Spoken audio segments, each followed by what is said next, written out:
Fala meu povo, tudo bem? Eu sou o professor Renato Amigo, seu professor de Química. É com muito prazer que eu te convido para assistir a aula de número 10 do segundo bloco de aulas, o bloco das aulas de Físico-Química. Se você quiser maiores informações sobre o nosso projeto, você vai entrar no site www.quimicadoamigo.com.br e lá você vai obter maiores informações sobre os 3 blocos de aula. Bloco de aulas 1, Química Geral e Inorgânica, bloco 2, Físico-Química e bloco 3, Química Orgânica.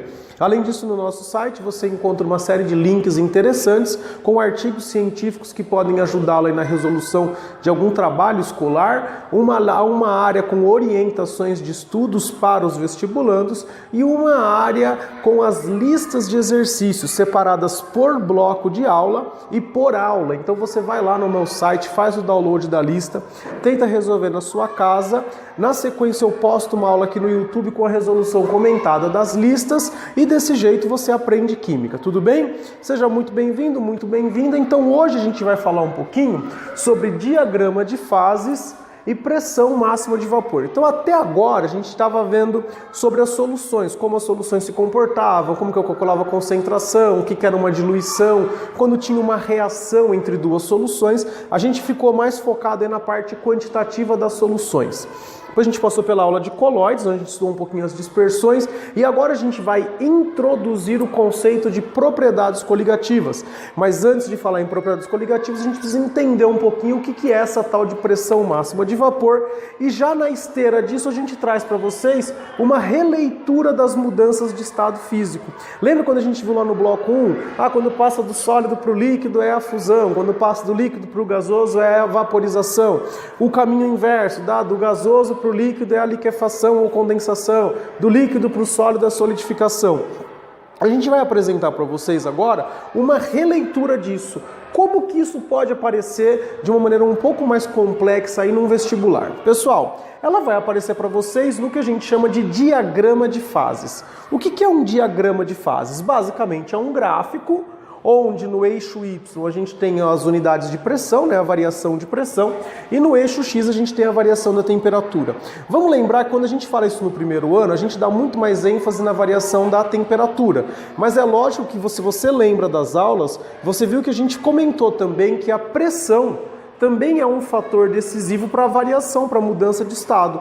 Ora, se o estado físico é determinado pela proximidade ou pela organização das moléculas, uma vez que eu pego alguma coisa do estado gasoso e pressiono, eu estou fazendo as moléculas ficarem mais próximas, tudo bem? Então a pressão também é usada para a gente poder determinar o estado físico de uma solução.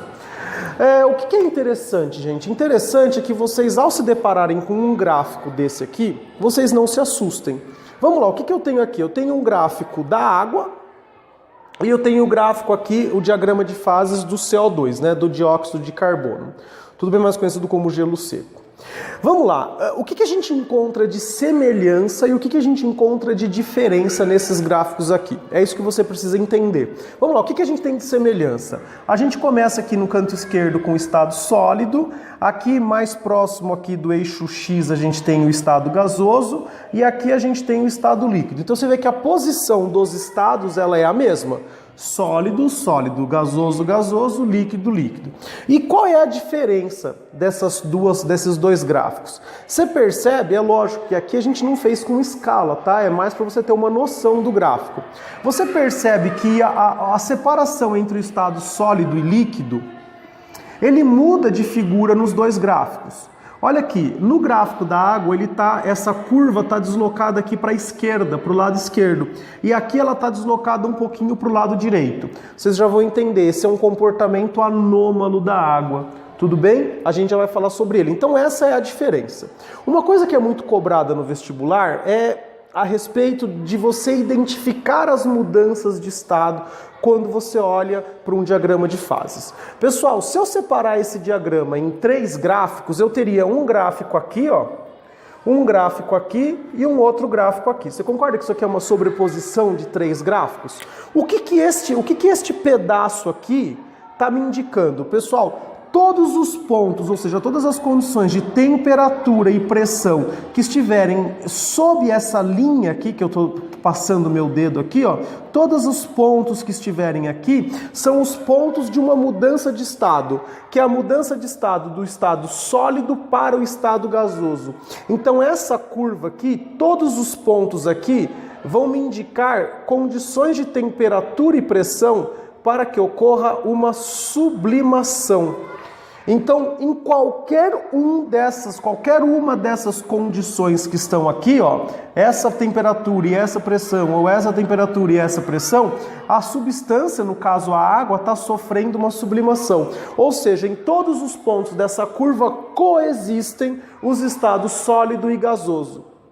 Do mesmo modo, em todos os pontos deste pedacinho da curva aqui, coexistem os estados sólido e líquido. Então a gente pode falar que essa é a curva referente à fusão. Lógico, eu estou falando no sentido sólido-líquido, mas no sentido líquido-sólido, isso aqui pode ser também a solidificação. Perfeito, solidificação. Outra coisa importante que a gente vai pegar, agora essa curva aqui, todos os pontos aqui referem-se à mudança do estado líquido para o estado gasoso. Então aqui a gente tem a curva da vaporização, ou a curva da condensação ou liquefação. Depende do caminho que você está seguindo aqui, tudo bem? Então olha lá, ó. Vaporização ou condensação, sublimação e fusão. Uma outra coisa importantíssima que tem nesse gráfico. Vocês estão percebendo que tem um ponto aqui, ó? Nesse ponto eu encontro as três curvas, ou seja, neste ponto exato aqui, coexistem os estados sólido, líquido e gasoso. A gente dá um nome para esse ponto, a gente chama isso de ponto triplo. Então onde eu vou escrever aqui, ó...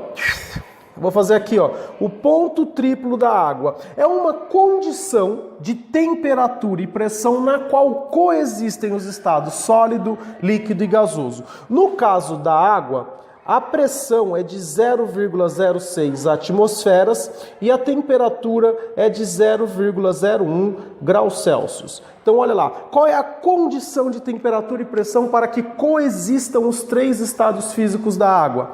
A condição de temperatura 0,01 graus Celsius e a condição de pressão 0,06 atmosferas. Tudo bem? A mesma análise que a gente fez para esse gráfico, a gente vai fazer para esse aqui vizinho a ele. Essa curva aqui, como é que ela chama? Essa curva aqui representa todas as condições de temperatura e pressão para a mudança de estado sólido para o gasoso, ou seja, para a sublimação do gás carbônico. Aqui, todas as mudanças de sólido para líquido e aqui todas as mudanças de estado líquido para o gasoso. Temos ainda o ponto triplo também do CO2. O CO2 também tem um ponto triplo. Então, qual que seria essa condição aqui do ponto triplo do CO2? Essa condição seria 5 atmosferas e uma temperatura de menos 56,6 graus Celsius. Então você percebe que cada substância vai ter um ponto triplo diferente, porque cada substância apresenta pontos de fusão, pontos de ebulição, pontos de liquefação diferentes umas das outras. Isso caracteriza substâncias. Uma coisa interessante também, você já viu alguém patinar no gelo seco? Nunca viu, porque não dá para patinar no gelo seco. Por que as pessoas patinam no gelo? Como que é possível deslizar numa superfície sólida? Ora, o diagrama de fases da água nos explica isso. Por que é possível patinar no gelo? Porque a água é uma das únicas substâncias que tem essa curva de mudança do estado sólido para o líquido deslocada aqui para a esquerda. E olha só que interessante, quando você está sob os patins, você está exercendo pressão naquela barra gigantesca de gelo que você está tentando patinar por cima. E uma vez que você pega a água no estado sólido e aumenta a pressão, o que acontece com ela? Com um simples aumento de pressão, sem variar a temperatura, você consegue fazer o estado físico da água mudar de sólido para líquido. E uma vez que naquele pedaço onde você está pisando tem água líquida, você consegue deslizar melhor. Mas a partir do momento que você passa por aquele ponto, você devolve, a pressão volta a ser aquela original e aquilo volta para o estado sólido. Então quando você está passando, na verdade você está patinando na água e você não está patinando no gelo, tudo bem? Mas quando você fez a pressão lá, passou para o estado líquido, você deslizou. Você saiu, acabou de passar por esse ponto, lá atrás já virou gelo novamente. Já ficou água no estado sólido novamente. Verifica que é impossível você fazer isso aqui, porque não tem nenhum ponto que eu passo do estado sólido para o líquido apenas com aumento de pressão. Olha só que interessante. Então, a gente consegue, a partir da análise do diagrama de fases da água, explicar também o esquema, né, de patinação no gelo. Você viu que interessante? Pessoal, então basicamente esses gráficos aqui, o que vão cobrar de vocês? Eles vão te dar uma condição de pressão e temperatura, digamos que o ponto que eles me deram caiu bem aqui. O ponto A, vamos supor. E o ponto B caiu, sei lá, o ponto B caiu aqui. Aí eles vão perguntar qual é o estado físico da substância X no ponto A. Ora, no ponto A está coexistindo, porque ele caiu bem em cima aqui na curva de vaporização ou condensação, estão coexistindo os estados líquido e gasoso. E no ponto B eu tenho apenas o estado sólido. Então basicamente é isso que eles vão te cobrar aí no teu vestibular ou nos teus exercícios sobre diagramas de fase. Tudo bem? Beleza? Espero que vocês tenham entendido, porque agora a gente vai falar agora da mudança de estado que a gente vai trabalhar durante essas aulas, que é a mudança de estado, olha aqui, a gente vai trabalhar com esse pedacinho do gráfico aqui, a mudança de estado líquido para o estado gasoso. A gente vai trabalhar com a vaporização. Vaporização, lembra que pode ocorrer de três formas? Ela pode ocorrer de forma lenta e natural, que é a evaporação, ela pode ocorrer de forma forçada, né, e rápida, que é a ebulição, e ela pode ocorrer de forma forçada e muito rápida, que é a calefação. A gente vai estudar aqui a evaporação. Evaporação é um processo lento e natural, portanto, eu posso concluir que qualquer líquido, presta atenção, qualquer líquido a qualquer temperatura vai evaporar. Professor, qualquer líquido a qualquer temperatura evapora? Sim. Faz um exemplo, faz um teste em casa.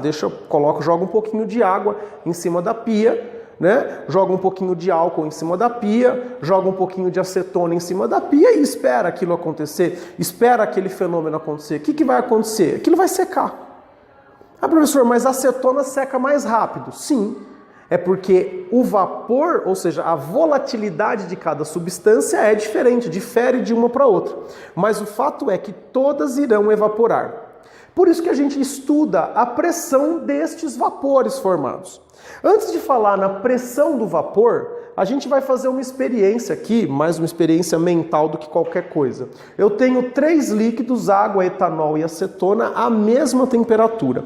Imagina que eu deixo um pouquinho desses 3 líquidos expostos aí ao ambiente e eu fico acompanhando a cada 15 minutos eu vejo como que estão, né, qual é a quantidade de líquido restante. Se você tem aí o senso comum bem apurado, você vai com certeza responder que a acetona é o primeiro líquido que vai embora todinho. É o primeiro líquido que desaparece, ou seja, é o líquido mais volátil destes 3 aqui. Agora, se eu fosse representar as moléculas de acetona, o que acontece?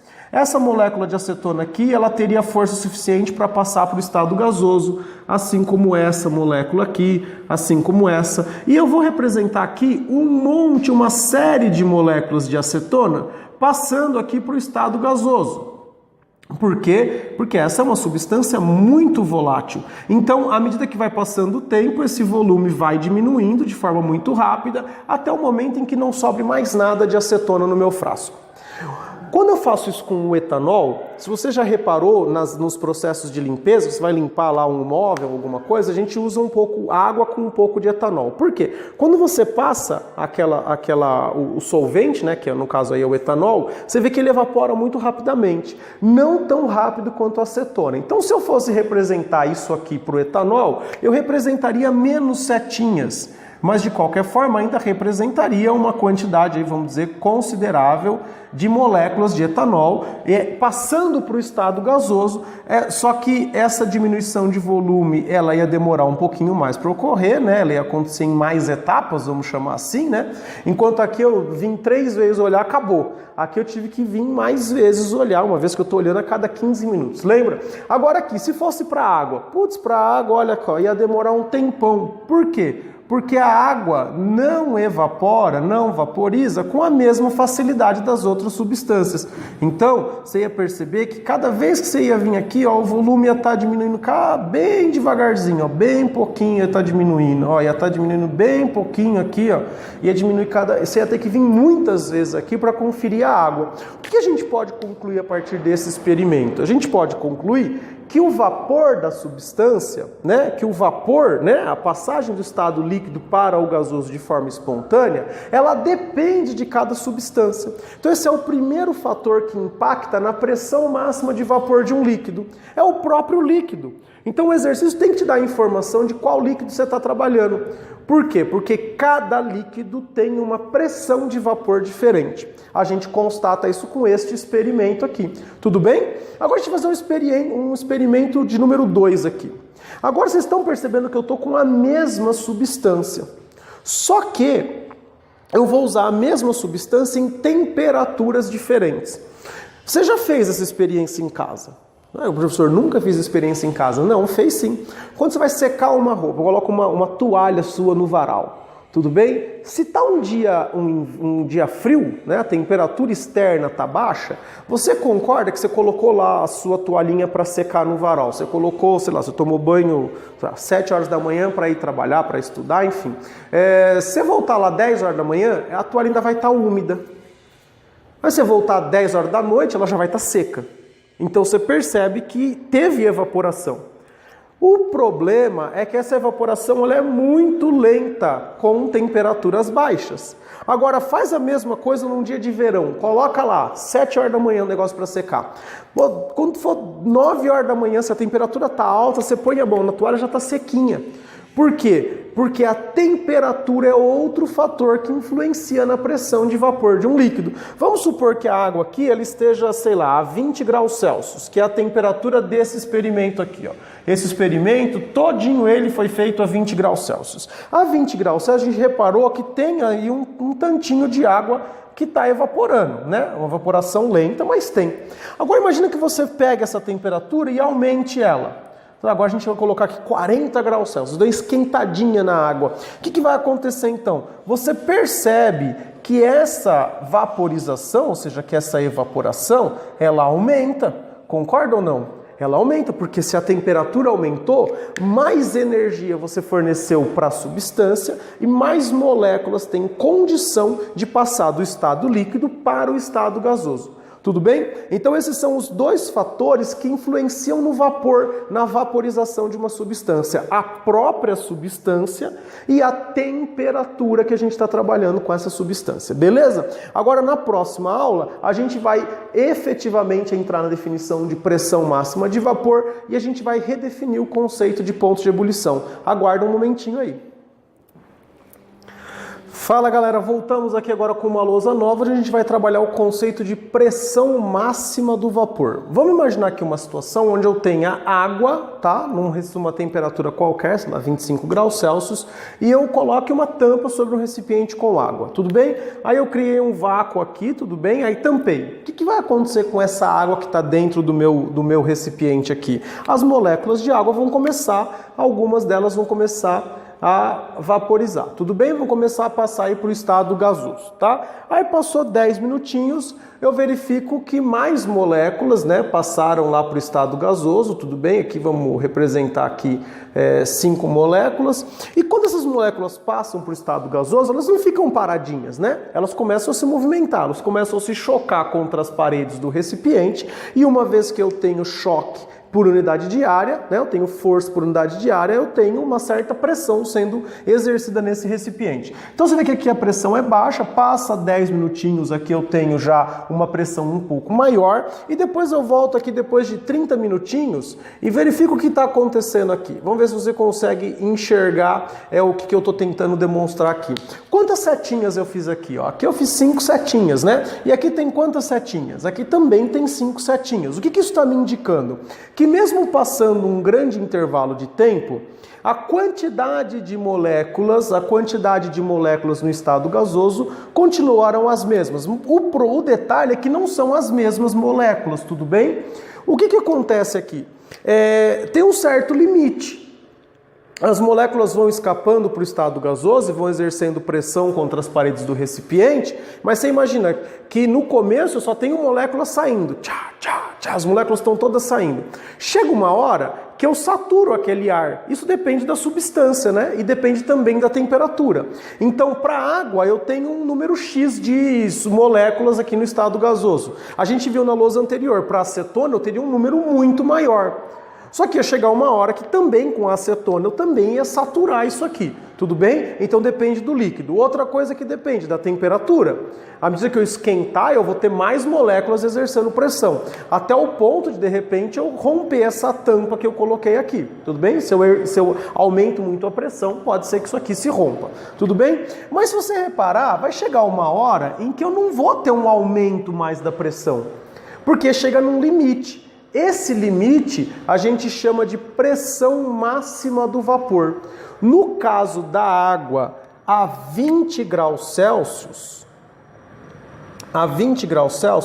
esse limite é de 17,5 milímetros de mercúrio, ou seja, essa é a pressão máxima do vapor da água a 20 graus Celsius. É lógico que se eu aumentar a temperatura, essa pressão máxima de vapor da água tende a aumentar. E aí a gente pode fazer um gráfico relacionando a pressão máxima de vapor e a temperatura. Porque você pensa no seguinte, se você aumentar a temperatura, o que acontece com a pressão máxima de vapor da substância? Ela aumenta. E a gente vai construindo um gráfico, né? Eu faço aqui a 10 graus, a 20 graus, a 30 graus, a 40 graus, a 50 graus, a 60 graus, e vou verificando qual é o comportamento, ou seja, qual é a pressão do vapor daquela substância.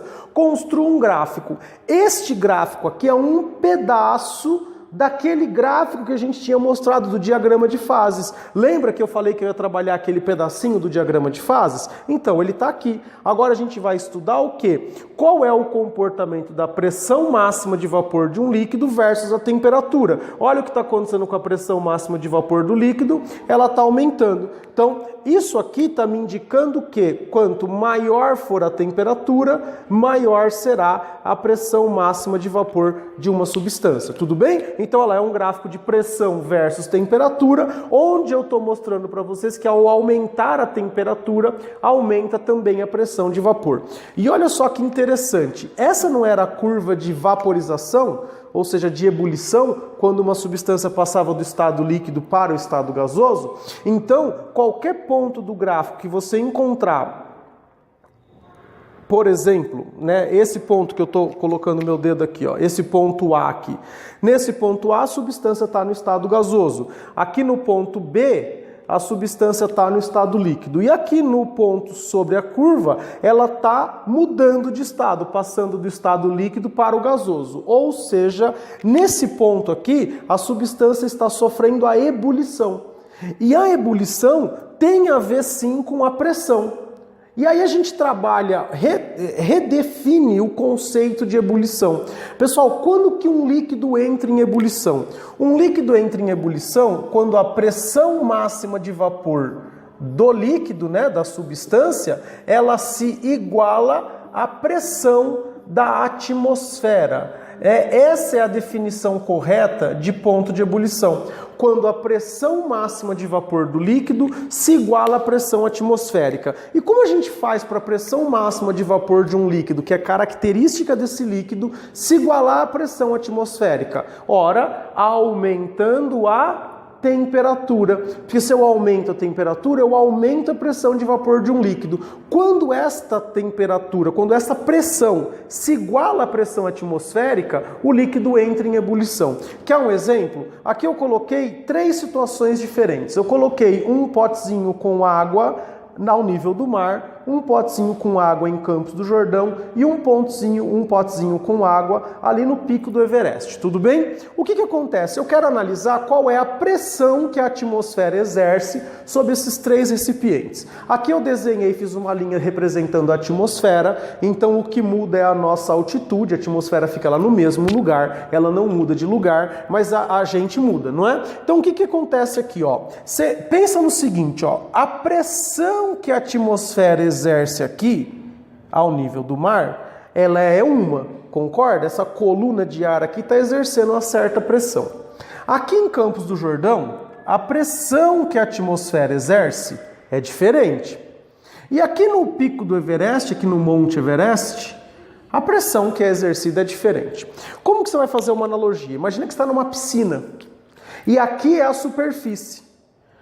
Você aqui não está muito embaixo d'água? A pressão aqui que a coluna de ar exerce, ela é muito grande. Então aqui eu tenho uma pressão máxima, ou seja, a minha pressão atmosférica é muito alta. O que então eu preciso fazer com a pressão máxima de vapor do líquido? Aumentar muito ela.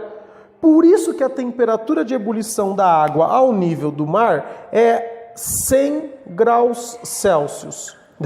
É 100 graus Celsius, por quê? Porque a 100 graus Celsius, as moléculas de água aqui que estão no estado líquido atingiram, têm energia suficiente para ganhar dessa coluna gigantesca de ar que está aqui. Ou seja, eu igualei a pressão de vapor da água com a pressão da atmosfera, que no nosso caso aqui era uma pressão muito alta, muito elevada. Agora vamos lá para Campos do Jordão. Em Campos do Jordão, a pressão que a atmosfera exerce é menor. Então esse valor aqui ele é menor. Ou seja, se eu estou partindo do mesmo ponto, né, porque o líquido é o mesmo, se eu estou partindo do mesmo ponto, é muito mais fácil atingir a pressão da atmosfera em Campos do Jordão. E a gente percebe isso com a temperatura de ebulição. Ela é aproximadamente 90 graus Celsius. O que quer dizer isso? Que eu atinjo a pressão da atmosfera numa temperatura menor. Ora, se eu estou aumentando a temperatura para atingir a pressão da atmosfera, então se a pressão é baixa, eu atinjo ela mais fácil. Então a temperatura fica um pouco menor, porque é mais rápido para chegar até lá. Agora vamos pensar aqui no Monte Everest. Olha só o tantinho de atmosfera que tem aqui. A coluninha de ar é muito baixa. Então a temperatura de ebulição da água no Monte Everest é em torno de 70 graus Celsius. Por quê? Porque a pressão da atmosfera é muito baixa. Então presta atenção em algumas coisas. Quanto maior for a pressão da atmosfera, maior será o ponto de ebulição, maior será a temperatura de ebulição. Tudo bem? Essa é a primeira conclusão que a gente tira aqui. Uma segunda conclusão, que a galera costuma errar bastante, é o seguinte, quanto maior for a altitude em relação ao nível do mar, maior a altitude, menor vai ser o ponto de ebulição.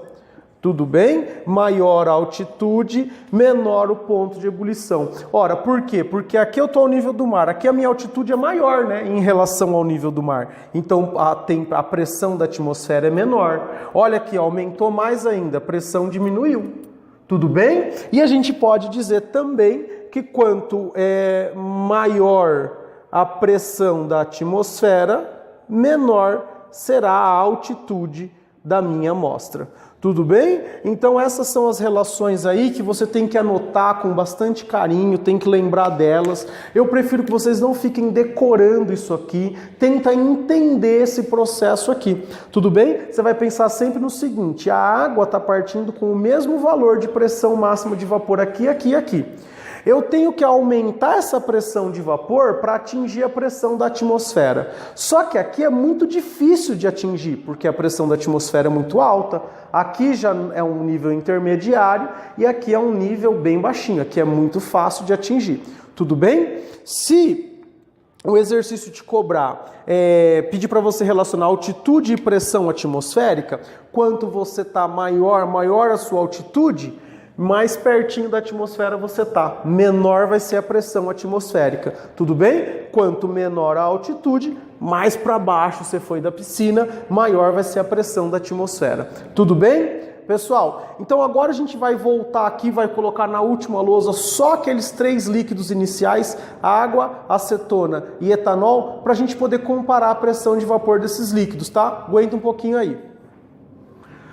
Bom, pessoal, então agora para concluir, né, a gente pegou lá a água, o etanol e a acetona. Lembra na primeira lousa que a gente fez eles lá evaporando? Agora eu tampei aqui justamente para verificar a pressão máxima de vapor. Vamos pensar aqui, ó. Aqui eu tenho uma pressão que esse vaporzinho está exercendo, não tem?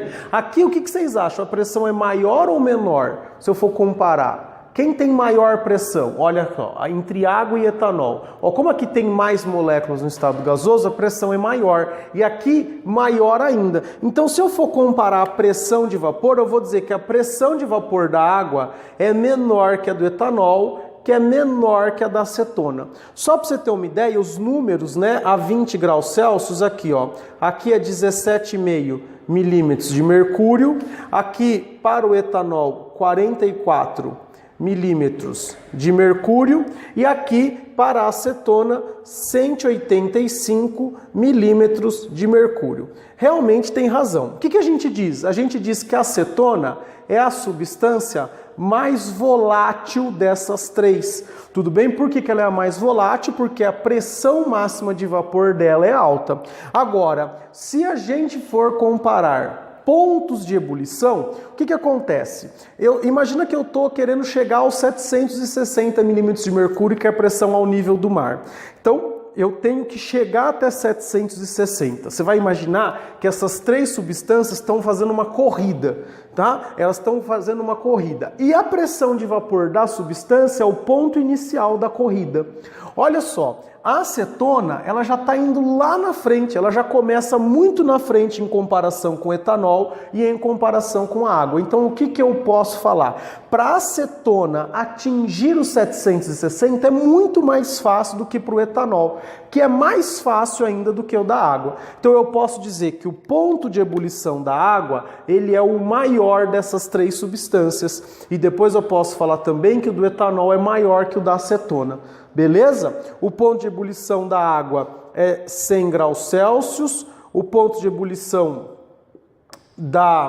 do etanol é 78 graus Celsius, ou seja, né, a temperatura de ebulição do etanol é menor que a temperatura da água, porque a pressão máxima de vapor do etanol é maior, ou seja, mais fácil para ele chegar lá nos 760. E para finalizar aqui o da acetona, é algo em torno aí de 56 graus Celsius ao nível do mar também. Então a gente percebeu aqui, né, fez uma aplicaçãozinha prática dos 2 conceitos que a gente trabalhou na aula, pressão máxima de vapor e ponto de ebulição.